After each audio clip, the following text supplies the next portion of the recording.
My name is Andrea Lorenzo Molinari. I am a writer and an editor.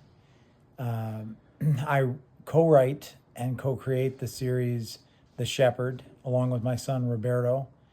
And as an editor, I've worked with Caliber Comics. I've worked with Amigo Comics out of Malaga, Spain. And most recently, I was the editorial director for Scout Comics. Co-creation. Right. Okay, The Shepherd is at its core a supernatural thriller. It actually is based on a nightmare that I had about my son when he was a teenager. I dreamed that he had died of a drug overdose, and it was shocking, to say the least. It took me a couple days before I was able to actually talk to him about it, and when I did talk to him about it, Roberto thought it was cool, which I did not concur with that at all. But he basically was very determined from the beginning that we would turn it into some kind of a graphic novel or comic book. And we ended up doing that, obviously. We started work on the project in June of 2011. And as of now, we have 4 published novels. We actually have number 5 waiting. It's completely done. It's just waiting to go. And about 2.5 weeks ago, we finished the initial script for volume number 6. So, but The Shepherd is essentially a series of ghost stories.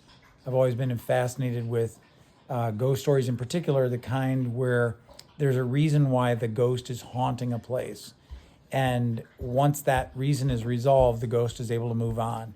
And so in a very real way, that's the kind of story we tell. The Shepherd himself is a guide of souls in the afterlife. The technical term is psychopomp, and examples of this are like Charon the boatman.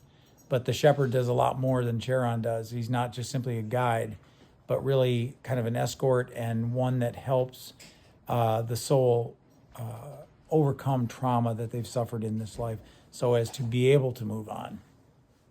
You have the character, the shepherd, carrying a staff. Mm-hmm. And it has a lantern at the end. It does, yeah. Which is very reminiscent of, do you pronounce it Karen? Yeah. Karen, yeah. I've heard both. The ferryman. Yeah. Obviously, that's a nod to that lore. Sure. Or would you consider that mythology, lore, mythology? Yeah, it's also the symbol, like the staff is called the staff of truth. And the idea of the light. Truth brings a light. But there's a duality in that truth because truth can be used as both a weapon to hurt and like a scalpel to heal.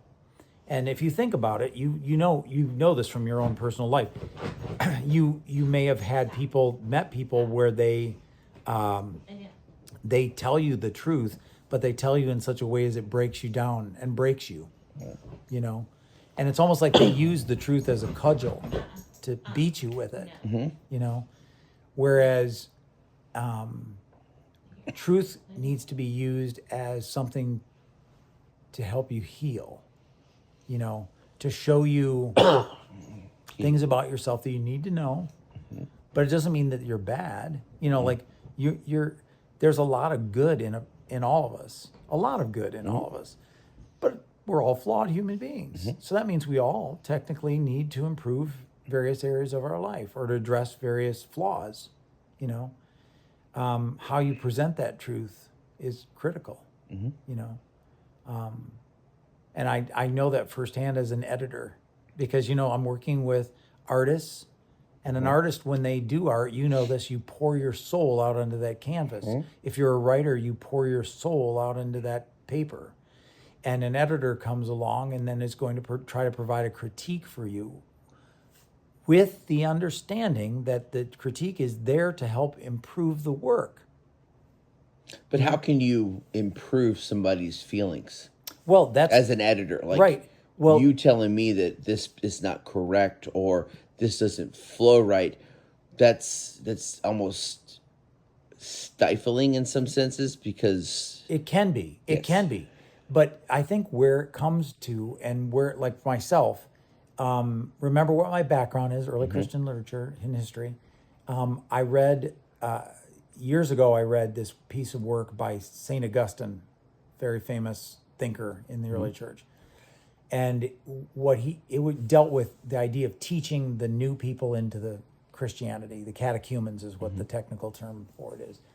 And he said that if you're going to be a teacher, you need to love your students. I want you to let your head wrap around that.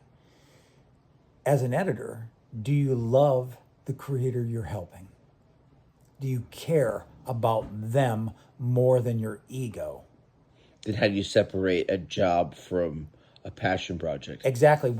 And as an editor, the solution that I'm proposing to you is to love the person that you're helping and say, all I want is for you to be better. That's it. And I'm going to give you what I think in the most honest way I can, in a gentle way, because I want to help you and not hurt you, and, so it's not coddling. it's not coddling. It's being honest and truthful. And so that if I'm working with your writing or your art, I tell you exactly what I think, but I say it in a gentle way, in a kind way, knowing that your heart is on the line here. Yeah. And I care about your heart. I care about your feelings because I'm not trying to hurt you. What I am trying to do is help you because I want you to excel. And I see in my mind's eye that you can be even better, that you're good now, but we can even make it better, And if that's my perspective, then like one of the things I do as an editor is I say, okay, here's a problem that I see, but here's a proposed solution. Okay, now you don't have to take my solution, but maybe my solution will get your creative juices going and lead to the ultimate solution that we end up choosing. Yeah, well, anybody that. But do you see it's a joining? Do you see that? It's a joining. It's like you're not the other, it's us. How will you and I fix this problem? But humans have a hard time accepting the help sometimes. They do, but when they sense that the love is genuine, and that only can happen over time. But I always start by having a meeting with my creative teams, and I tell them this is my approach, and then you have to live it. Then you have to do it. And I tell you, look, I'm going to tell you what I think. I'm going to propose some things. Ultimately, you're going to make the decision to accept them or not to accept them. And that's okay. Because it isn't about my ego. I'm not trying to, show you that I'm right or prove to you, that you need improvement. We all need improvement. Of course. Me too. Yeah. As an editor, I need to get better. As a writer, I need to get better. As a human being, I need to get better. But I think that over time, when people see that you go the extra mile for them and that you're really working hard to provide quality solutions, that they recognize that you do care. Yeah. Because ultimately your actions speak volumes. Actions speak louder than words. Absolutely. And so they see that over time. And I'm proud to say that I have a wonderful track record with my people that I work with. They keep coming back. So that's a good indicator, right? Is that if your writers keep coming back to work with you, and they know I do care I love them. I go the extra mile because I want them to succeed. Yeah. It makes me happy to see them produce something good, And again, that goes back to the joining. The joining. It's not their project, it's our project. Yeah. And like when I go to conventions, I don't just sell the stuff that I write, I sell the stuff that I edit. And they see me selling their stuff. Why? Because I want them to know that I'm a member of their team, and that their work matters to me, and I'm proud to have worked with them. Yeah, which sometimes is hard as a creative to be like, what's in it for you? That is what's in it. Our friendship. Yeah. Making friends with you, joining you in your creative endeavor. It's exciting. Yeah. I tell people this all the time as an editor. You're going to laugh. I feel like a kid getting to go over to your house as another kid and play with your toys. Yeah. Your characters are your toys. Yeah. And I get to play with your toys with you. It's awesome. And you get the ability to experience people that you probably would not have connected with. You would never have if connected we just with them walked. otherwise. Yeah. Yeah. Comics has been a great gift in my life because I've met people, like I jokingly say, I could probably drink across Italy and Spain. That's how many Spanish and Italian creators that I've worked with, and made friends with. Yeah. But I have made friends with creators and work with creators in New Zealand and Australia, Japan and Brazil and Croatia and Germany and Italy and Spain and France and Britain, Norway, Nigeria. I mean, India. The list goes on. Sure. What an incredible gift that is. Uh-huh. And I would have never met these people and made friends with them. And we find these deep connections because I think creators, as different as we are, we all have these, we want to speak to the human condition. Sure. Whether it's on a canvas or in carving marble or in writing stories, it doesn't matter. Or playing music or writing music. I mean, we want to speak to that human condition. And there is a brotherhood and a sisterhood that we find in that. And it's been a tremendous gift for me. It's been the gift of my lifetime. Which is fantastic. No doubt about because it. certainly working in the comic industry is, and we won't go too much into it because that's everybody's own journey, but Right. working in the comics industry is definitely for passion, not profit. Right. Until you get to a certain level, of course, and then it's a whole different story, or depending on what your job description is in the industry. But it's certainly a passion. So these things like getting to work with people in Japan and Croatia and England and all that is a whole different sort of payment. It is. You know. And it's been a great blessing. I like I said, it's the job of my lifetime. I can't imagine it better. Yeah.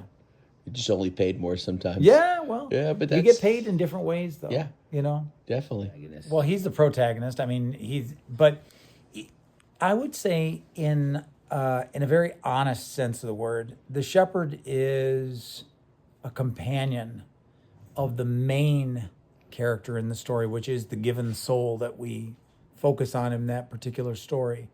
The shepherd's role in many ways is to accompany, like, imagine a series of events that the soul goes through in its life on earth, and those events are traumatic. It is hurt by those traumas, marked by them profoundly, and in the afterlife is reliving those traumas like a broken record over and over again. What the shepherd does is enter into that story as it's being replayed over and over again and help the soul to kind of write a new story, if that makes sense. Take a different path. It's kind of the answer to the question, what if? What if the soul did something different? Like, we all think about it in our lives. We've made mistakes and we regret those mistakes. And we think, what if we did this? What if we did it differently? And how would that have changed things? And the shepherd is really telling stories about that very thing. What if? What if you took a different path? And how would that mark the soul? Mistakes. Well, without getting too deep, the entire series of The Shepherd is based on a concept that I came upon in the midst of my academic studies. I have a doctorate in early Christian literature and history. And so I did a lot of background work in Greco-Roman mythology and Egyptian mythology. And I came upon this concept called apokatastasis. And the basics of this concept is that in the end, everyone will be saved. And the idea was developed by an early Christian theologian by the name of Origen of Alexandria. He lived at the tail end of the second century and lived about halfway through the 3rd century. And he was asked the question, I think this is worth recording. He was asked the question, when you say that everyone will be saved, does that mean that the devil will be saved? And he looked at his, questioners and he said, not the devil, but Lucifer. And I think that's a really powerful answer if you think about it, because what he meant by that was that the original creation of God is restored, and the corruption, the failures of that person, that entity, are wiped away. And I thought that was a really powerful, concept, because it's very merciful. So like giving somebody grace. Exactly, it's a second chance. But it doesn't mean it's a free ride either, because Origen never taught that. In fact, he uses an analogy, or one of his students by the name of Gregory of Nyssa uses what I think is a great analogy. He says that imagine your soul is like a piece of rope, and it's covered in mud, and it's drawn through a hole in the wall. As it's drawn through the hole in the wall, the mud is scraped off that rope. And in doing so, there's tension and pressure and difficulty that the rope goes through. But eventually the rope is brought through the hole and restored, and all that mud is scraped off. And he uses that as an analogy that the process of this apokatastasis, the direct translation for it would be restoration, can be very difficult. But it is a process that restores the soul. And the idea is that God's interest isn't to punish, but to restore. And I just always found that to be a very hopeful idea. I never liked the idea of somebody being damned for all eternity. I'm like, well, what in the heck is the point of that? It's like, imagine 10,000 years in, you're like, damn, I was an asshole. I really was. And man, that's like, I see the light. I see myself as really, I get it. I really made some bad choices. But it's like, in that idea of eternal damnation, there's no redemption. To me, that's a complete waste. A complete waste. And beneath God, actually. Beneath the dignity of what God could be. And so this theology, this idea of apokatastasis, this concept, really, really appealed to me. And so in a lot of ways, the shepherd is really just trying to say, what would that look like? Playing with that idea, what would it look like in a narrative form? How would it potentially work out? And that's what the stories are all about, really. Yes. Shepherd. Okay, well, my first response to that would be that in the first volume really is about his hero's journey. So if you're looking for that in the shepherd, you're going to find it most powerfully in the first volume. But after the first volume, in the subsequent stories, he becomes that companion of the soul that needs to make its own hero's journey. And so, as he is the companion of that soul, the focus isn't necessarily so much on his particular hero's journey, although, ironically enough, him living out that role of companion is part of his new hero's journey, if that makes sense. And it's almost like, I would say, the idea of a hero's journey, I would propose that it's not just one journey, but it's like, it's a series of journeys that we go through in our life, Kind of like finding ourselves again. Yeah, but then also that process continues to evolve. It's a reinvention. Yeah. It's like you may go through the kind of dramatic, change in your life, and you get to a certain point, but that doesn't mean that you stop evolving. As long as you're alive, as long as you exist. So you kind of like learn teenagers. and grow. Yeah. I mean, I think oftentimes we tend to focus on the most dramatic of the hero's journeys. Yeah. But I think it's naive to think that the human person stops evolving. And quite frankly, it's dangerous and scary if the human person stops evolving. So I don't think it's something we'd want, is we want to continue to grow and expand our mind and learn throughout our entire life. And if there is a second life, if there is an afterlife after this, I would hope that we would continue to grow and evolve. And in fact, early Christian theology has a concept for that growth and evolution. It's called theosis, or the deification of the human soul. In other words, they propose that the human soul spends all of eternity growing in God, like growing in its understanding of God, and becoming like God, in that process of learning about God. I find that to be a very hopeful idea, that we would spend eternity growing and becoming and getting better, improving. That's very hopeful, very encouraging. I've heard a term, when you rest, you rust. Yes, yeah. And do you really want to just get to a point and say, oh, I've learned all that there is, I know all that there is, and that's it? like I said, that whole idea that you could get to that point would be very scary to me.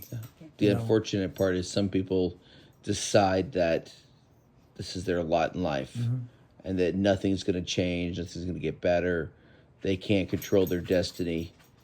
But it almost sounds like your character, the shepherd, as he grows through the different volumes you've released, he's redefined himself and is in control of his destiny, even though he's in a place where he shouldn't control it. Yeah, I mean, he's definitely an evolving character. And I think that's really important. From the very beginning, my son and I talked about who these characters would be, and we wanted characters that would evolve, that would learn and grow, and that their growth would impact the way that they behave going forward. Hopefully we do that as human beings. Although I think, it's a mixed bag, the truth be told. Because, sometimes our ability to learn from our mistakes is, limited. But hopefully in the larger scale that we do grow and evolve. And that's certainly reflective in the character of the shepherd. We wanted that kind of a dynamic. Yeah, I mean, that's a deep question. It really is. There is definitely a lot of layers to that question. Yeah, it is. And we could attack it from a different perspectives. First of all, when it comes to suicide, if you have a suicide in your family, the likelihood that another family member will commit suicide is much higher. So from a scientific point of view, it definitely opens the door. We actually had in our family a situation where one of our cousins committed suicide, and his father followed him shortly thereafter. So we saw it in real time, in real life, that kind of thing happening. So it can certainly happen.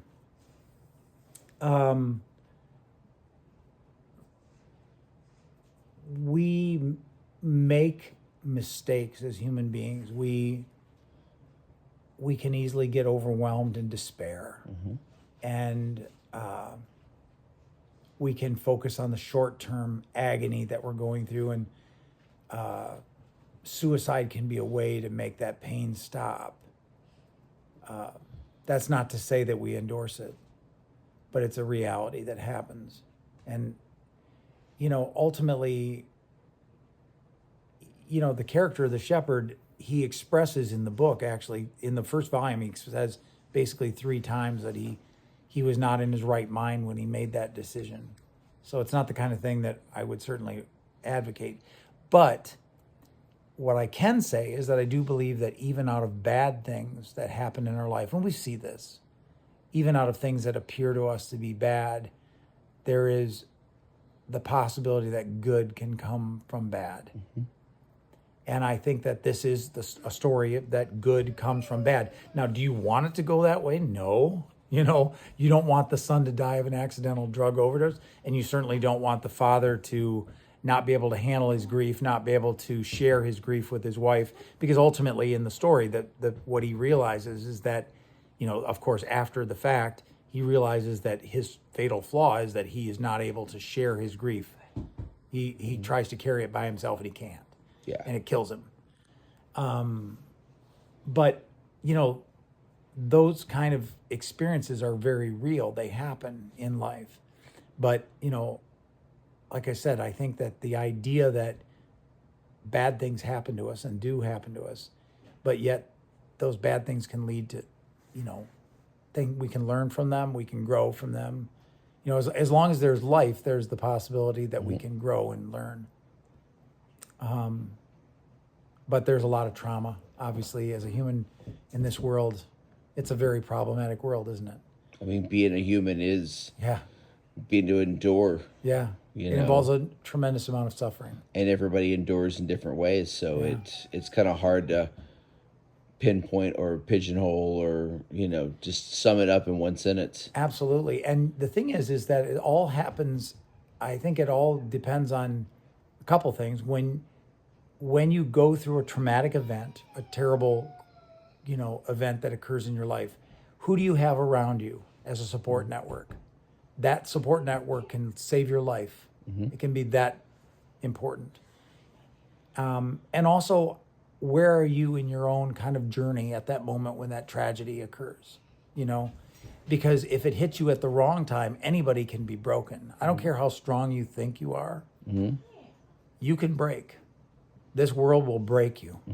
You know, and if you don't think that that's true, you clearly haven't lived very long. You know, stick around would be my advice, because it'll definitely teach you a lesson. So I think the shepherd really grapples with those kind of deep issues. It deals with trauma. And full disclosure, I just want to say, you know, people need to understand that my wife is a trauma therapist. Okay? So her specialty is in PTSD. She works for the VA, and she does military sexual trauma, PTSD, and traumatic brain injury.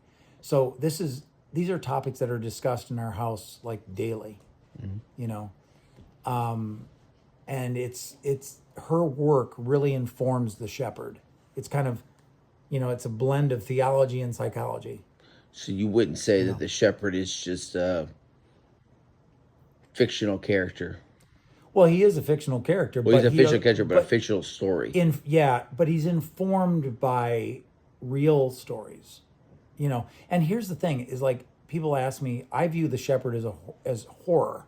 Okay, supernatural is a subgenre of the horror genre, and I don't feel the need to invent horrible stories. Our history is full. The stuff that we do to each other is unbelievable. Yeah. You don't need to have Freddy Krueger and Jason Voorhees. You know, the news. You can flick on the 6 o'clock news. Right. So we had we opened our shop recently. We had a section where our T-shirts were up, and a gentleman said, "These are pretty scary T-shirts." And it was zombies and like the Wolfman from Universal Monsters, and they were near the kids section. And he complained against those. And we took his complaint to heart, listened to him.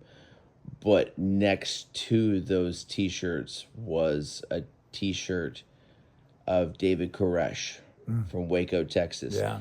And his decision to complain against those other zombie T-shirts was not wavered because of the David Koresh. He didn't even realize or attach the complaint to something that's true horror for something like Evil Dead or the Wolfman from Universal Monsters that is fiction. Exactly. You know, and it just found that it left us with this lasting impression of like, okay, some people don't understand just how to separate things like that. Yeah.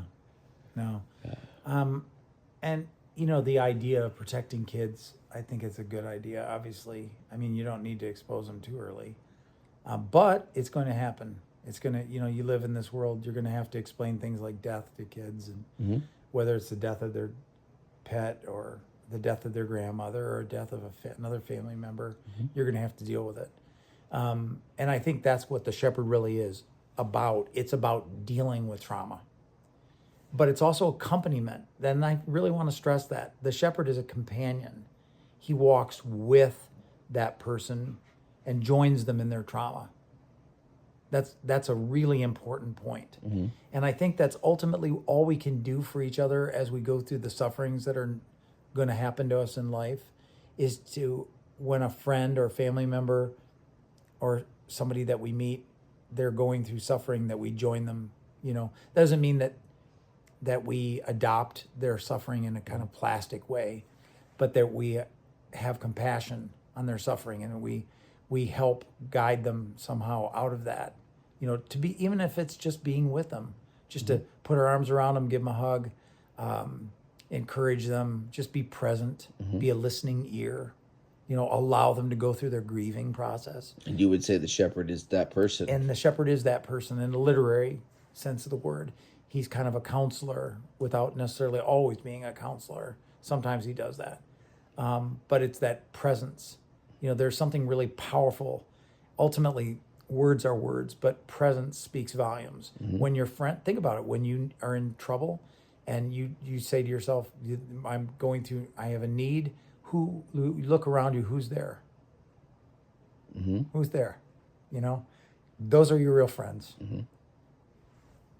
You know, and that speaks powerfully. No, you know, huge. when it's those people that are there in the inconvenient times. Like I jokingly say, when you have to move, who shows up? Yep. You know, because that's not fun. Yeah. No. You know, No. that's not easy to be a It's- friend at that time. You're like, oh Lord, I've Yeah. worked hard all week, and this is my day off, my one day off, and I'm going to spend it lugging and toting stuff. Yep. But that's a great way of saying who your friends are. Yeah. We used to make the joke that if you wanted to get rid of certain people in your life, you moved. You know, because ultimately somebody's going to stop And as you get calling older, you. believe me, it gets harder. So, Yeah.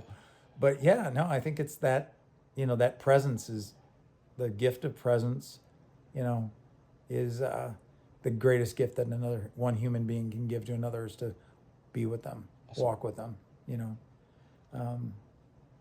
because I'm not God. I can't, there are so many troubles in this world that I wish I could wave a magic wand and solve, and I can't solve any of them. I don't have the power, the authority, or strength to do it. And, I wish I could, Does that make sense? Like, Yeah, no, I mean, if you took the suicide out, say the father lived. yeah, Could there be a living shepherd? I think so. I think there are lots of living shepherds. We call them school teachers and social workers. Exactly. And coaches, troop leaders, Yeah. bosses, co-workers, wives, husbands, Yeah. Friends. sisters, friends. They exist. They're all over the place. So yes, absolutely. I think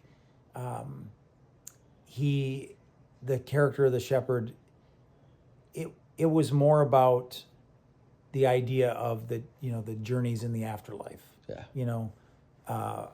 And that, I think a lot of that comes out of the study that I did of the mythology in the ancient world. And There's a lot of Egyptian. yeah, Egyptian mythology, but even like I tell Greek people, even, right? the Greek, the Romans, the stories of the afterlife journeys. Hercules does it, Dionysius does it, Persephone. I mean, I jokingly say that if you're cool in the Greek and Roman culture, you have to go to the afterlife. I mean, if you don't, who are you really?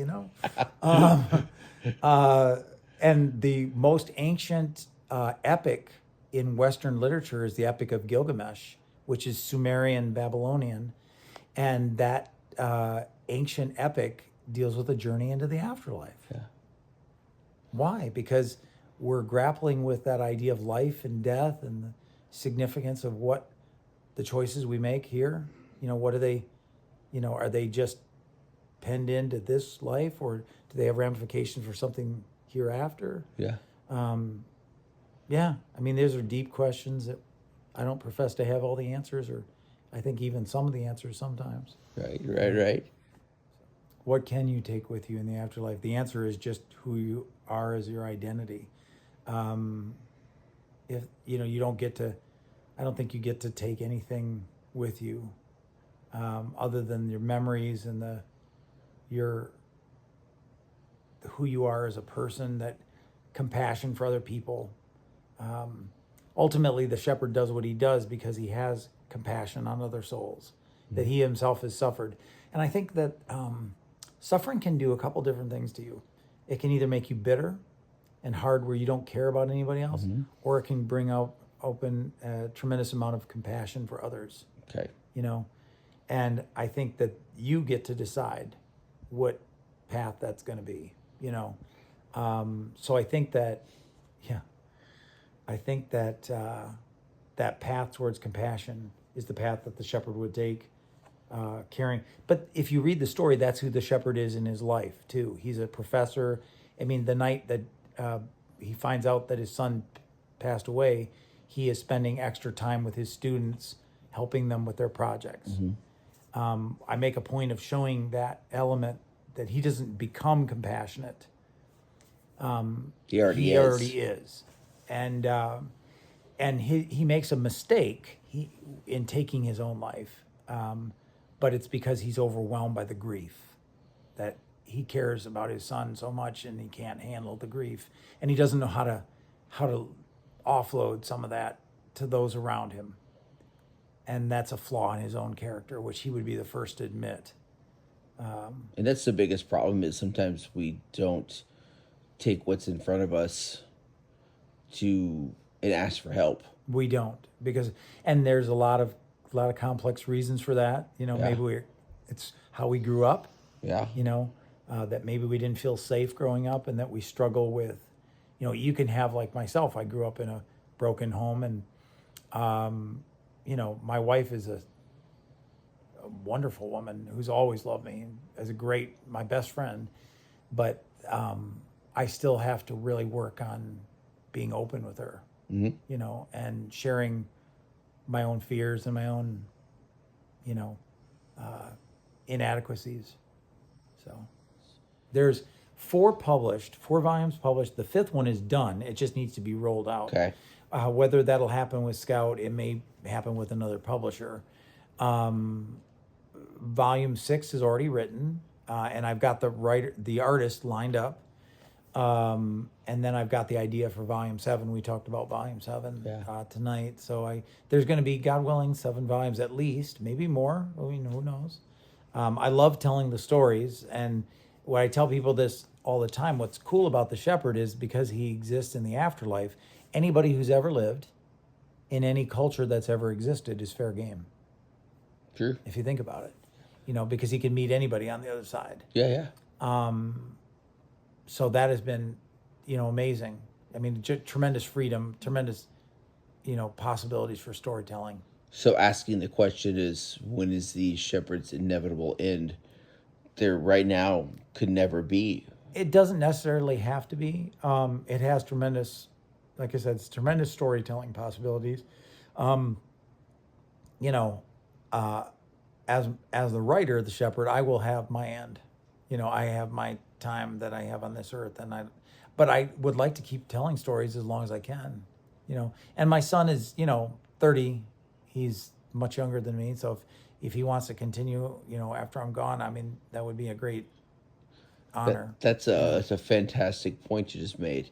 Like, Roberto could, like, carry the torch. Yeah. And then if he has kids, Yeah. they could carry the torch. So, like, literally, this story could never have an end, depending on how it's presented to the next generation. And here's the thing is, I would be very interested to see other people write the character too. You know, there's just like Berto, my son Roberto and I, we talk about this. The main thing that I would want for other writers is like some things that we have tried to avoid, and we'd want them to continue to avoid that. Like, you know, whenever you deal with the afterlife, you often have this angels versus demons thing, like supernatural, and we really want to avoid that. And the reason for it is because for us, we're grappling with evil that is caused by the actions of human beings. Okay. When I look at the world and I see the evil that is here in this world, I see evil that is brought to this world by people, not by demons. No. You know, well, they say the devil comes in many disguises. Yeah, but you know, you look at World War II, like what the Nazis did to the Jews and to the gypsies and to the, you know, to the people that were homosexual or people that were crippled. The list goes on and on and on, and not Slavs or whatever, whoever the undesirable du jour. Those were people that did that. Yes. You know, and we can't begin to cope with and address the issue until we take responsibility. So for the history doesn't repeat itself. Right. And people repeat themselves. Exactly. It's like we have to take responsibility for our potential to do evil.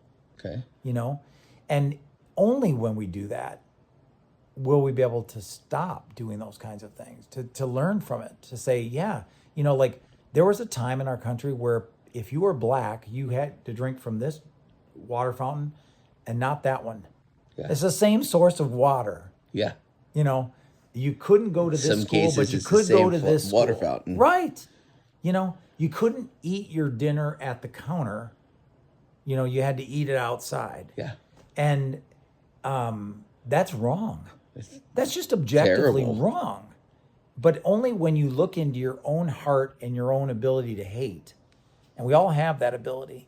And to question it and say, because the hate is often based in fear of the unknown. Yeah. And humans are terrible for that. We're fear afraid what of, we don't understand. We fear what we do not understand. And we have to be able to grapple with that first and our own potential, you know, for doing things that are wrong. And if we're brave enough to do that, then we have a chance of stopping it, to not repeat those errors, you know. Anyway, okay, so we don't really have a hell in our reality. Or if we did, it's a hell of the making of the soul, which, by the way, can be decided to leave whenever they want to. I don't have a purgatory because we've renamed it as the seam. We call it the seam, but it is purgatory. The reason why I don't call it purgatory is that people misunderstand what purgatory is. A lot of people think that purgatory is hell. It's not. It's part of heaven.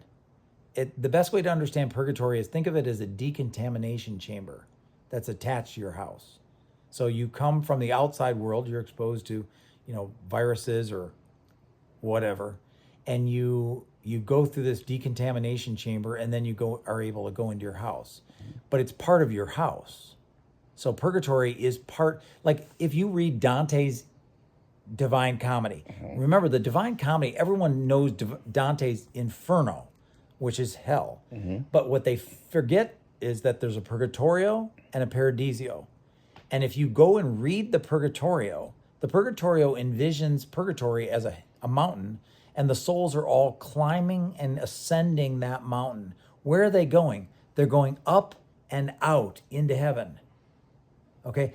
The purgatory is actually a very hopeful thing.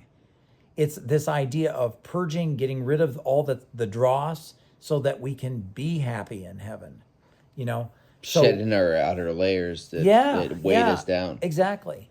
And so the shepherd's universe is very much based in the seam or purgatory and heaven. And there really isn't a hell other than those negative experiences that are experienced in the seam, in purgatory. And those are all, you know, kind of dictated by the souls themselves. Their inability or unwillingness to cope with their own problems, their own traumas. So we depict this, particularly you see this in volume 4 of The Shepherd, where we basically talk about the idea that souls have the ability to not deal with their own crap. And if they don't deal with their own crap, what do? Well, they prey on other souls. And in the seam, we envision what is the commodity that they're trying to get. The commodity is your memories. Your soul brings into the afterlife your memories, especially positive memories, but all memories. And so like a Dementor. Exactly. From Harry Potter. They want to take your best memories from you and live vicariously off of your memories. Okay. So it's a predatory thing. And we see that depicted in volume 4 of The Shepherd, called The Tether. That's volume 4. But that's the envision we have of what happens to a soul that doesn't want to cooperate, that is afraid. It's not that they don't want to move on. They do, but they don't want to go through the pain. They don't want to face the truth about themselves. Which is a nice description of life sometimes. Yeah, even the afterlife. We're all afraid to look at ourselves in the mirror, you know, and see ourselves as we really are. Oh, yeah. You know, but it's our courage to do that is the only way to change, is to face what we are in the mirror and say, okay, I don't really like that. I'm not really proud of that. I need to change X, Y, and Z in my life if I'm going to be what I would like to be. Yeah. You know, and that's really our vision of the afterlife, is the souls having to face the reality of the mistakes that they made or the good decisions they made, and cope with those and take adult ownership of those things, and moving on, you know, seeking amends, making amends when possible, like with the 12-step program, you know, whenever possible, to make amends. Sure. You know, and to also learn to forgive yourself too, for our faults and failings that are very human, Yeah. because sometimes we can be the one, somebody else who we actually wronged has forgiven us long time ago. Yeah. And we never But know. but we don't let it go. Nope. We can't let it go ourselves. We still hold ourselves guilty of things that we did, which in moderation is not bad, but in excess can be devastating to not forgive ourselves, Right. So anyway, well,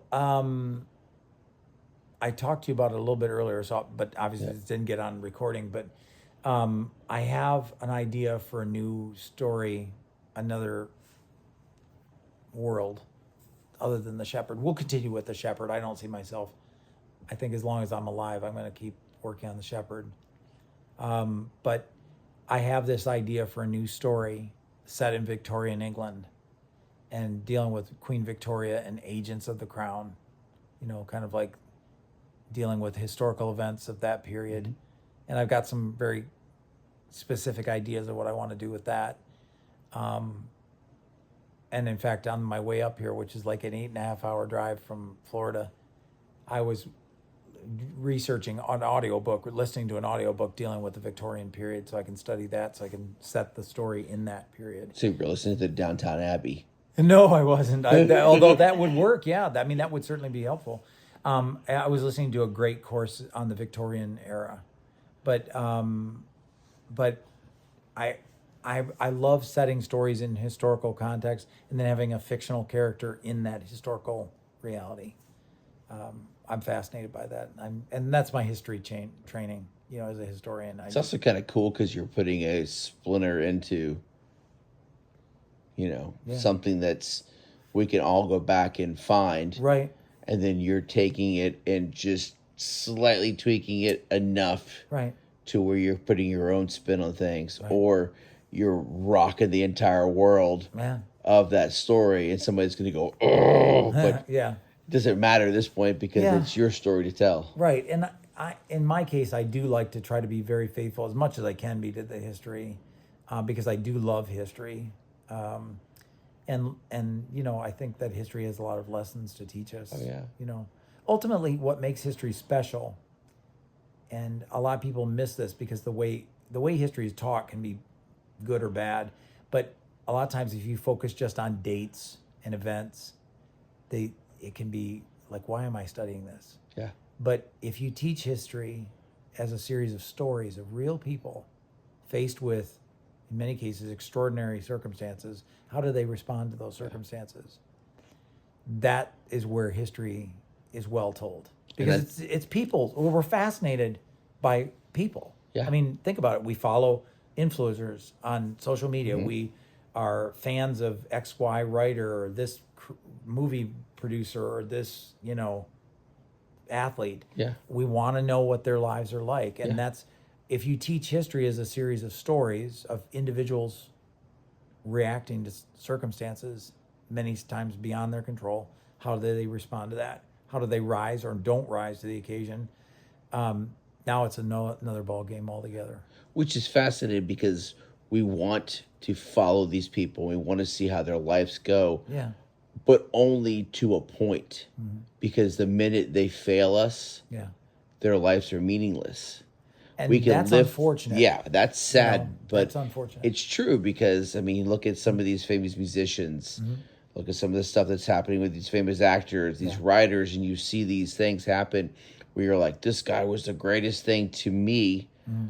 But as soon as they do something that dictates them as being a human and being somebody that we don't build the narrative around, then we find ourselves disgusted and hated.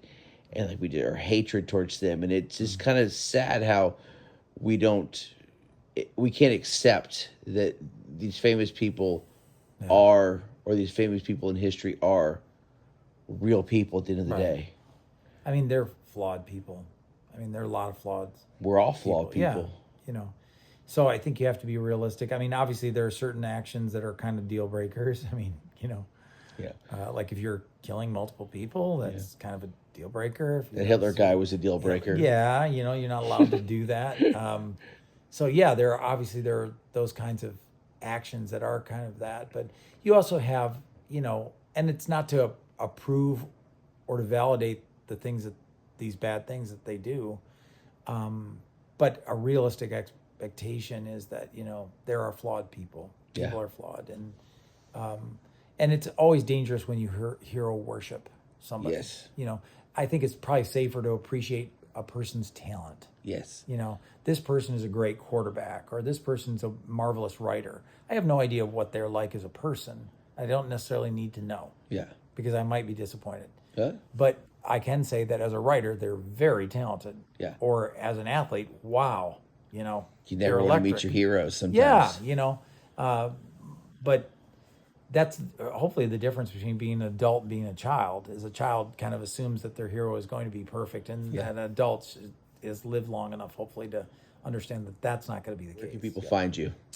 You can find me on Facebook and Instagram are the two social medias that I really use the most. I mean, I'm on Threads, I'm on some of the other ones, but the Instagram is really the one I use the most. It's called The Shepherd Comic, and I want to spell shepherd correctly. Holy cow. How often is that word It's misspelled? got Q's in it, right? Q's. I'm going to whack you. Shepherd, SHEPHERD, The Shepherd Comic. And there's a website, theshepherdcomic.com. That's, you'll be able to, find my website, and all the books are on there, and variant covers and all that stuff is there, statues, and then, we do go to a lot of conventions. This year is a little bit down here in 2025, but still I'll be going, I went last weekend, I was in Indianapolis, which is wonderful. I'll be going to Detroit this year. I'm going to be here at Dragon Con in Atlanta. And there's a few others that we're already looking to sign up for. Certainly enjoy meeting the fans out at the comic book conventions. Awesome. Well, hey, listen, thank you so much for your time. Yeah, my pleasure. Thanks for chatting this deep conversation we had Saturday night, really late after a long day. And after a 32-ounce beer that you bought for me. Well, I had 2 of those, so I don't want to hear you complaining. But anyways. No, I wasn't complaining. Thank you so much for your time. Appreciate you guys. Yep.